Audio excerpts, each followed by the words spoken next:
In the heart of Nigeria, where the great Niger River flows like a lifeline to the villages that dot its bank, there was a peaceful village called Adenola. Here, the river was more than just a source of water.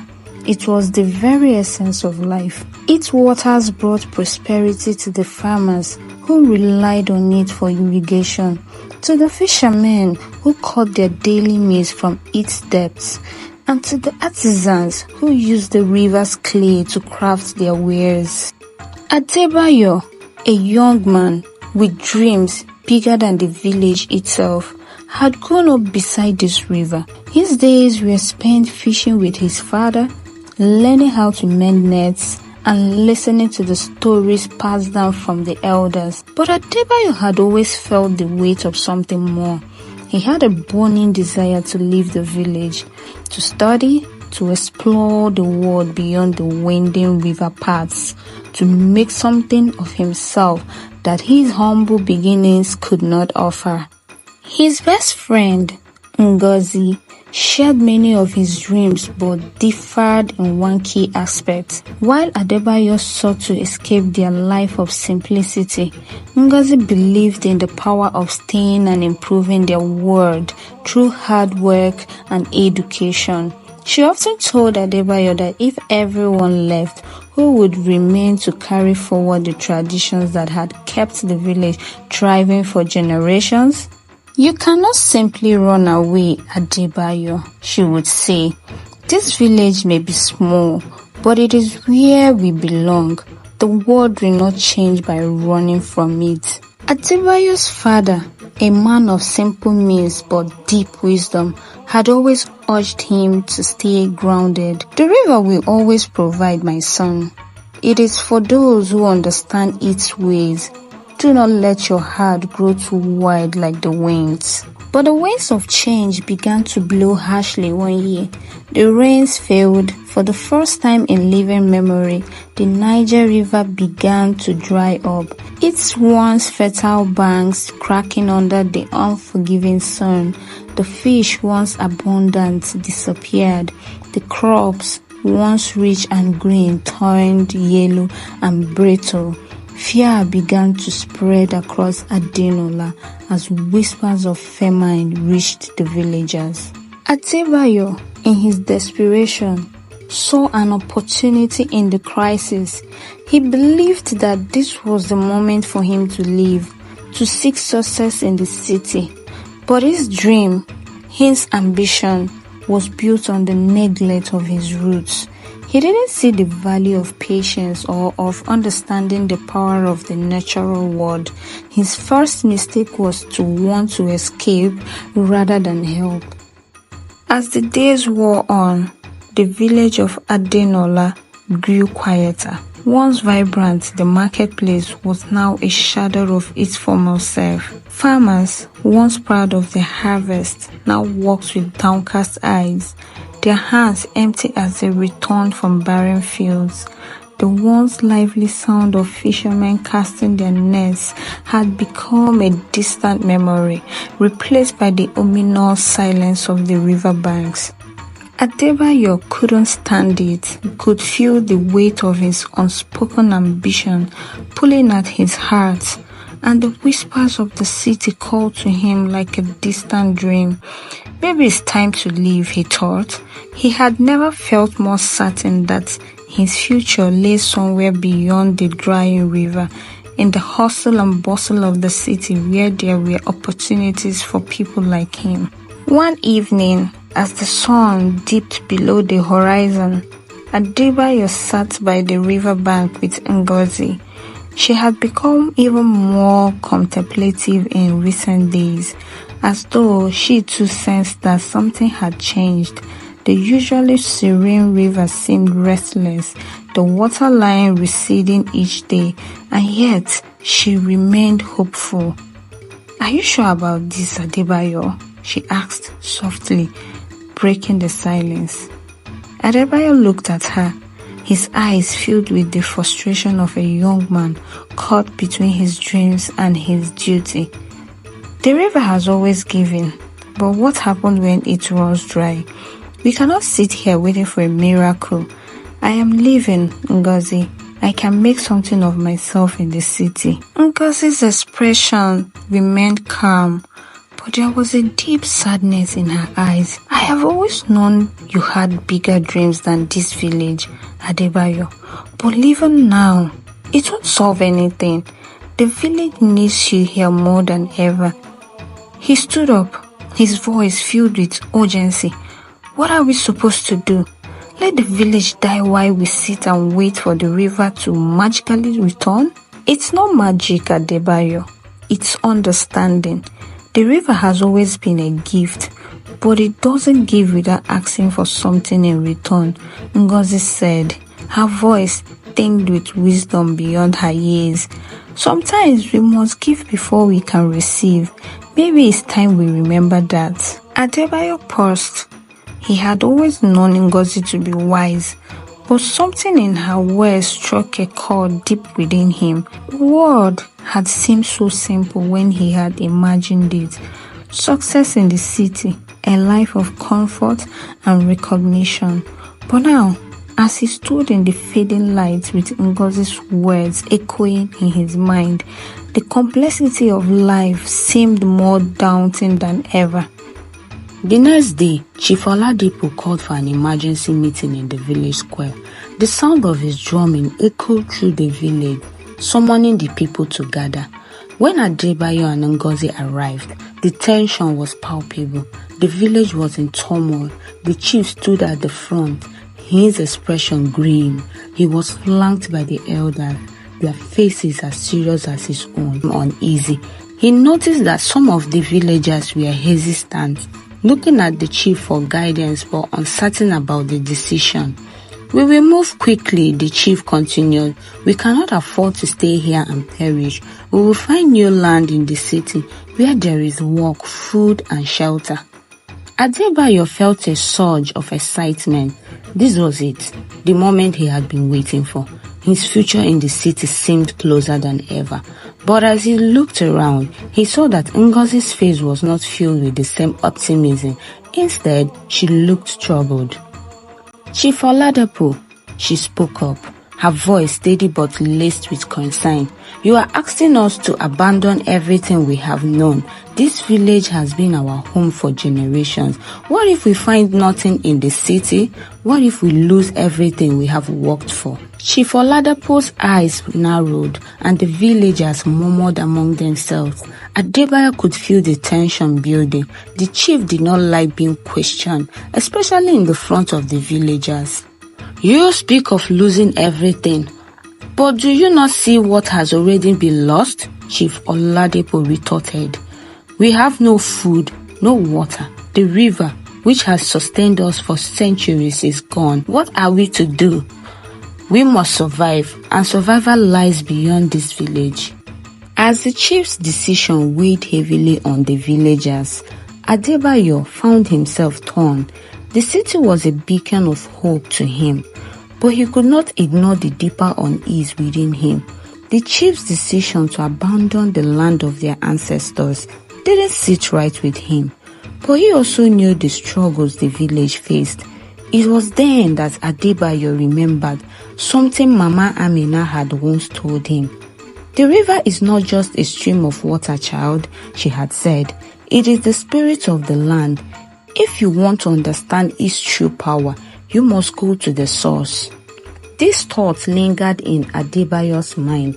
Perhaps there was still hope for Adenola, but not through abandonment.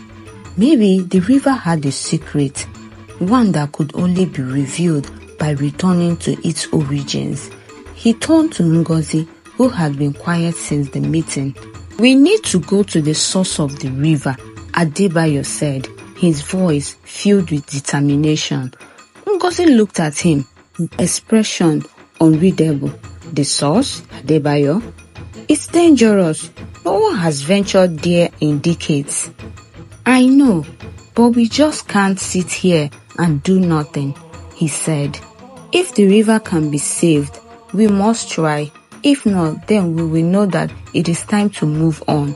but I can't let go of this village without knowing we have done everything we can." Ngozi's eyes softened, and after a long silence, she nodded. "All right, we will go, but we must be prepared. This won't be easy." The two friends began to prepare for the journey, gathering provisions and supply for the adults' trek to the river's source. The village was abuzz with rumors, some supportive, others fearful of what lay ahead. But Adebayo knew this was a journey they had to make, not just for their own futures, but for the future of their people. The sun was high above the horizon as Adebayo and Ngozi set off from Adenola, their village fading behind them like a distant memory. They traveled light, each carrying a small bundle with food, water, and basic supplies. The journey to the source of the Niger River would take them through dense forests, treacherous paths, and lands that had not seen human footsteps for years. Adebayo, always the adventurous spirit, led the way. He had a natural sense of direction, honed from years of roaming the village fields, but even he was nervous about the unknown challenges that lay ahead. Ngozi, ever calm and composed, kept close behind, her eyes scanning the surroundings with caution. She had learned from her grandmother the signs of the land, how to interpret the movement of animals and the patterns of the wind.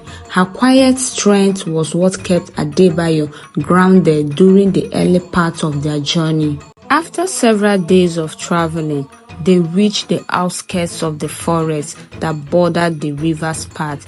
It was a vast expanse of green, where the air was thick with the scent of wet earth and the sound of distant bird calls. As they ventured deeper, the landscape grew more rugged. The paths were narrow and overgrown, forcing them to weave through thick vines and towering trees.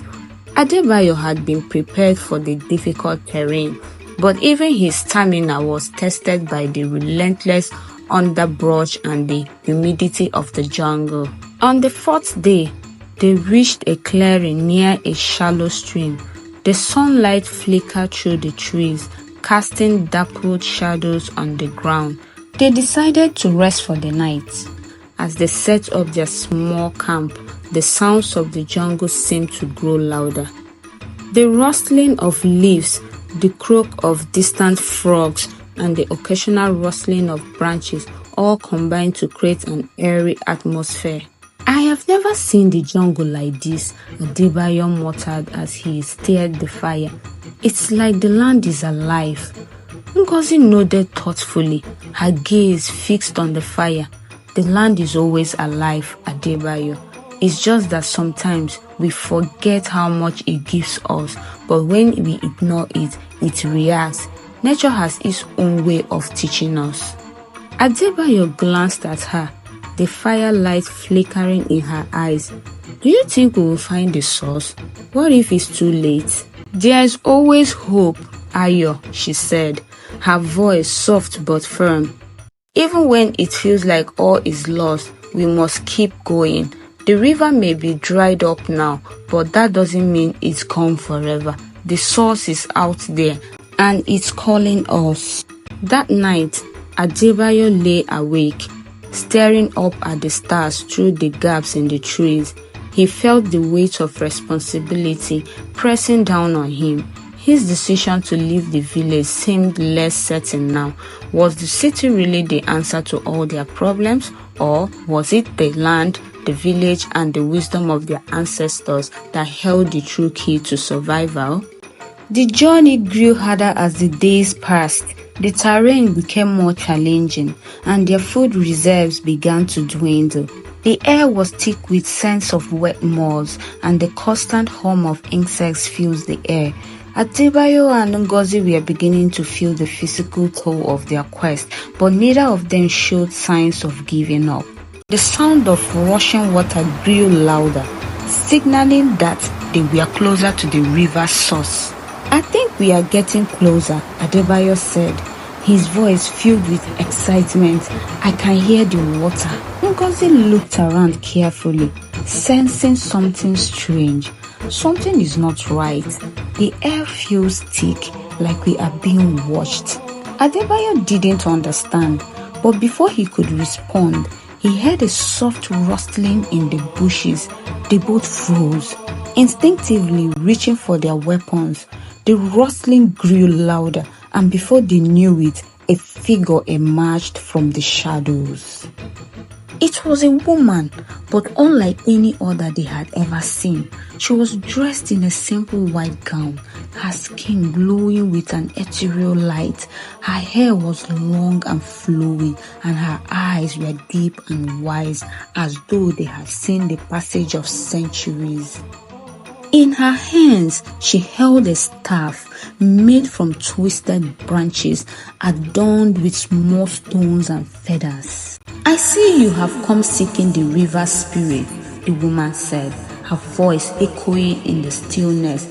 "Why have you come?" Adebayo, still recovering from the shock of seeing the mysterious woman, stepped forward. "We need to save our village. The river has dried up, and our people are suffering. We have come to find the source and ask for its help."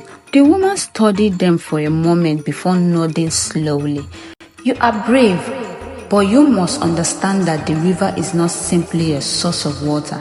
It is a spirit, a being that connects all life. It is not something you can control. You must be prepared to make a sacrifice if you seek to restore it." Ngozi's voice trembled as she asked, "What kind of sacrifice?" The woman's eyes grew sad, and she looked at them with deep understanding. "A sacrifice of the heart. The river will not return to your village unless someone is willing to give something they love, something precious." Adebayo's mind raced. What could they offer? The thought of losing something precious was terrifying, but they had no choice. The village's survival depended on it. "We are willing to do whatever it takes," Adebayo said, his voice firm despite the fear creeping into his chest. The woman nodded and gestured toward a hidden path that led deeper into the forest. "Follow this path and you will come to the sacred pool of the river's source. There you will be tested. The river spirit will decide if you are worthy." As Adebayo and Ngozi followed the mysterious woman's instructions, they walked deeper into the forest, their steps echoing in the quiet woods. After what felt like hours, they reached the sacred pool, a shimmering body of water that seemed to glow with an otherworldly light. The pool was surrounded by tall ancient trees, their roots dipping into the water as though they sought to drink from it too. "This is it," Adebayo whispered, awestruck by the beauty of the place.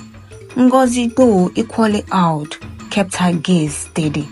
"It is beautiful, but we must not forget why we are here."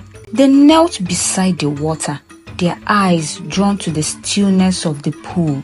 The surface shimmered, and slowly the water began to swirl. A soft voice echoed from within the water. "You seek to restore the river, but what are you willing to offer?" Adebayo and Ngozi looked at each other, knowing that the moment has come. The air around the sacred pool seemed to hum with an ancient energy as Adebayo and Ngozi waited in silence. The swirling waters reflected the soft glow of the forest around them, and the stillness of the moment felt almost sacred. The voice from within the water reverberated in their minds again. "What are you willing to offer?" The question hung heavily in the air, as though the very land was waiting for their response. Adebayo's heart pounded in his chest, and for a moment he was unsure of how to answer. He had come with the belief that this was the way to save the village, but now, as the reality of sacrifice settled upon him, the weight of the decision became overwhelmingly clear. "What do we have to give?" Adebayo thought, looking into the depth of the water. Ngozi's calm presence beside him grounded him, and her voice broke the silence. "We give what we hold most dear," she whispered, as though speaking to herself as much as to him. Adebayo looked at her, understanding dawning on him. She had always been wiser than he gave her credit for. The answer was simple, yet profound. The river spirit wasn't asking for anything material. It was asking for something that lived within them both. "I give my pride," Adebayo said, his voice strong, though a lump had formed in his throat. "I have always wanted to leave this village for something better, but now I see that my ambition has blinded me to what truly matters. If it means saving Adenola, I will give up the dream of living, for I understand now that the village, its people, and its river are all I need." Ngozi turned to him, her expression unwavering. "And I give my future." She paused, her voice quiet but resolute. "I once thought my path lay beyond this village too, studying in the city, learning more, becoming someone else. But now I see that my future is intertwined with this place. I will remain, no matter where it takes me, as long as I can help our people." The voice from the water responded, softer now, almost a murmur. "Your sacrifices are heard." The water began to stir once more, and the reflection of the moonlight on the surface of the pool grew brighter, illuminating the forest in a ghostly glow. It was as though the spirit of the river itself had accepted their offerings. Slowly, the waters in the pool began to rise, and the swirling movement intensified. "You have passed the test," the voice echoed, this time with a deep resonant finality. "The river shall return to you, but remember, the strength of the land and its waters is not just in what is given, but in what is shared. Continue to honor the balance, and the river shall never run dry again." The waters of the pool surged forward, and with them a great power. The forest around them seemed to tremble as the river spirit awakened, and for a brief moment, Adebayo and Ngozi felt as though they were one with the land. They understood that the river was not just a source of life, but a part of something greater, a network of connections between the people, the land, and the spirit of nature itself. When Adebayo and Ngozi returned to the village, they were met with an almost surreal sight. The once dry riverbed was now flowing with fresh water, its current strong and vibrant once more. The village, which had been suffocating under the weight of despair, seemed to come alive again. The fish returned to the river, and the farmers, once disheartened, found the soil moist and rich again. The villagers gathered by the river bank, their faces filled with disbelief. Chief Oladipo, who had been preparing for the journey to the city, stood at the forefront, his eyes widening as he saw the transformation before him. "What is this?" he asked, his voice filled with wonder. Adebayo stepped forward, his heart swelling with pride and humility. "It is the river spirit," he said simply, gesturing to Ngozi beside him. "We went to the source and we made a sacrifice. The river has returned, but it is not just the water that matters. It is the balance we must maintain." The chief, ever the leader, nodded slowly, as though coming to terms with the reality that had unfolded before him. "So it was not the city we needed after all. It was here, within our land, within our people." "Yes," Ngozi replied, her voice calm but strong. "The river has always been with us, and it always will be, if we remember to honor it and work together." The villagers erupted in cheers, but there was a deeper sense of gratitude in the air now, a respect for the land and the water that could never be taken for granted. Adebayo, once so eager to live, felt a peace settle over him, knowing that the real power lay in unity with the earth, the people, and the river that had given so much. In the weeks that followed, Adenola flourished once again. The river flowed freely, its waters nourishing the crops and filling the hearts of the people with hope. The village came together to celebrate the return of the river, but Adebayo and Ngozi knew that the real work was just beginning. Adebayo no longer yearned for the city. His heart was firmly rooted in Adenola. He walked alongside the farmers and the fishermen, ensuring that they would not only survive but thrive.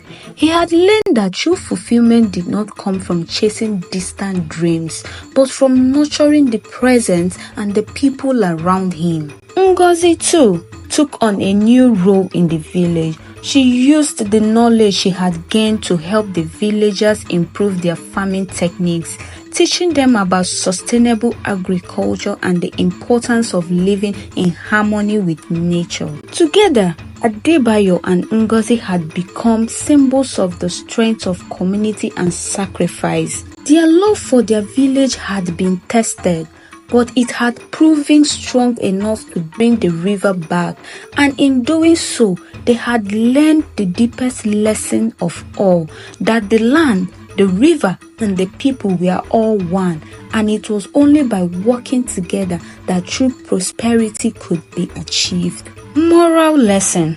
The story of Adebayo and Ngozi teaches that prosperity is not merely about individual success, but about the well-being of the community as a whole.